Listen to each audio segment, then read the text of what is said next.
Hello అందరికీ welcome to Anu KR blogs. ఈరోజుటి recipe వచ్చేసి గోధుమ రవ్వతో మంచి హల్వాని ప్రిపేర్ చేసుకోవచ్చు. హెల్తీగా ఎక్కువగా కష్టపడకుండా ఈజీగా ఎలా చేయాలో చూసేద్దాం. నేను ఇక్కడ హాఫ్ కప్పు వరకు గోధుమ రవ్వని తీసుకుంటున్నాను. గోధుమ రవ్వ దొడ్డు రవ్వ అని కూడా అంటూ ఉంటారు కదా. దీన్ని ఒక మిక్సీ జార్లోకి వేసుకొని మనం దీంతో పాటు 2 యాలకులని కూడా ఒకేసారి పొడిగా చేసి పెట్టుకోవాలి. దీన్ని మరీ మెత్తగా కాకుండా కాస్తంత బరకగా ఉండే విధంగా మిక్సీ పట్టుకొని పక్కకి పెట్టుకోవాలి.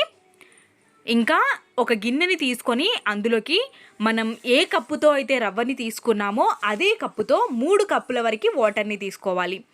హాఫ్ కప్ గోధుమ రవ్వకి 3 కప్పుల వాటర్ని తీసుకోవాలి. మీరు 1 కప్పు తీసుకున్నట్టయితే 6 గ్లాసుల వాటర్ని తీసుకోవాలి. మనం ఏ కప్పుతో అయితే గోధుమ రవ్వని తీసుకున్నామో అదే కప్పుతో వాటర్ని కూడా తీసుకోవాలి. ఆ వాటర్ని వేడవడానికి పెట్టి మిగతా ప్రాసెస్ని మనం ఇప్పుడు చూసేద్దాం. స్టవ్ ఆన్ చేసుకొని స్టవ్ పైన ఒక ప్యాన్ని పెట్టుకొని ప్యాన్లోకి కాస్తంత నెయ్యిని యాడ్ చేసుకొని మనం ముందుగా డ్రై ఫ్రూట్స్ని వేయించుకోవాలి.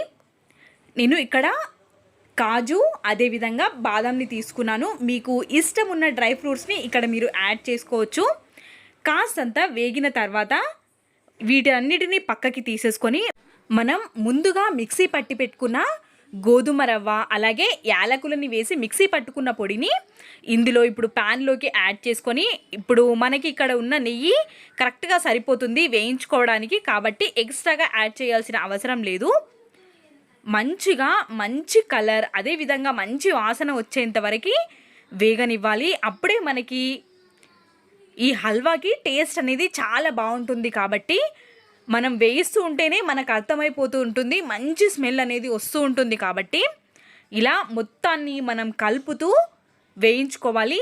మాడిపోనివ్వకూడదు, మాడిపోతే హల్వాకి అనేది టేస్ట్ ఉండదు. కాబట్టి ఇప్పుడు మనం ముందుగా వేడి చేసి పెట్టుకున్నాం కదా ఒక సైడ్ వాటర్ని, ఆ వాటర్ని ఇందులోకి వేసేసుకోవడమే. మనం వాటర్ని వేసిన తర్వాత మొత్తాన్ని స్పూన్తో మంచిగా మిక్స్ చేసుకోవాలి. కాస్తంత మనకి నెయ్యి ఇలా సపరేట్ అవ్వడం స్టార్ట్ అవుతూ ఉంటుంది. మెల్లిగా మనం కలుపుతూ అడగంటనివ్వకుండా మిక్స్ చేస్తూ ఉండాలి. ఇంకా ఇప్పుడు మనం ఎంతైతే రవ్వని తీసుకున్నామో అంత హాఫ్ కప్ బెల్లాన్ని తీసుకోవాలి. మీరు ఇక్కడ చక్కెరని కూడా తీసుకోవచ్చు, కానీ నేను హెల్తీగా చేయడం కోసం బెల్లం యూస్ చేశాను. మీకు ఇష్టమైతే చక్కెరని కూడా వేసుకోవచ్చు. ఇలా బెల్లం కరిగే వరకు స్పూన్తో కలుపుతూ బెల్లాన్ని కరిగించుకోవాలి. బెల్లం కరిగిన తర్వాత అందులోకి నేను చిటికెడు ఫుడ్ కలర్ని యాడ్ చేస్తున్నాను. ఫుడ్ కలర్ పూర్తిగా ఆప్షనల్. నేను ఇక్కడ మంచి కలర్ కనిపించడం కోసం మాత్రమే ఫుడ్ కలర్ని యాడ్ చేస్తున్నాను, కాబట్టి మీకు పూర్తిగా ఆప్షనల్ అని చెప్తున్నాను. మొత్తాన్ని మంచిగా మిక్స్ చేసుకోవాలి. ఇలా మిక్స్ చేసుకున్న తర్వాత మనకి ఇలా ప్యాన్ నుండి సపరేట్ అవుతూ ఉండాలి. అప్పటి వరకు మనం ఈ హల్వాని కలుపుతూ మంచిగా అడగంటనివ్వకుండా చూసుకోవాలి. దీన్ని హల్వా, రవ్వ కేసరి అంటూ ఉంటారు కదా. మీరు ఎప్పుడూ ఉప్మా రవ్వతోనే రవ్వ కేసరి చేయడం కంటే ఇలా దొడ్డు రవ్వని మిక్సీ పట్టుకొని కూడా రవ్వ కేసరి చేయండి. చాలా అంటే చాలా టేస్టీగా ఉంటుంది. మనం ఇలా కాసేపటి తర్వాత కాస్తంత ఒక స్పూన్ వరకు నెయ్యిని వేసామంటే మనకి రవ్వ కేసరి అనేది చాలా సాఫ్ట్గా ఉంటుంది. ఇలా హల్వా అనేది మొత్తం దగ్గరికి వచ్చేసిన తర్వాత మనం ముందుగా వేయించి పెట్టుకున్న డ్రై ఫ్రూట్స్ని యాడ్ చేసుకోవాలి. ఇంకా మనకి రవ్వ కేసరి హల్వా ప్రిపేర్ అయిపోయినట్టే. వేడివేడిగా సర్వ్ చేసుకున్నారంటే సూపర్ టేస్టీగా ఉంటుంది.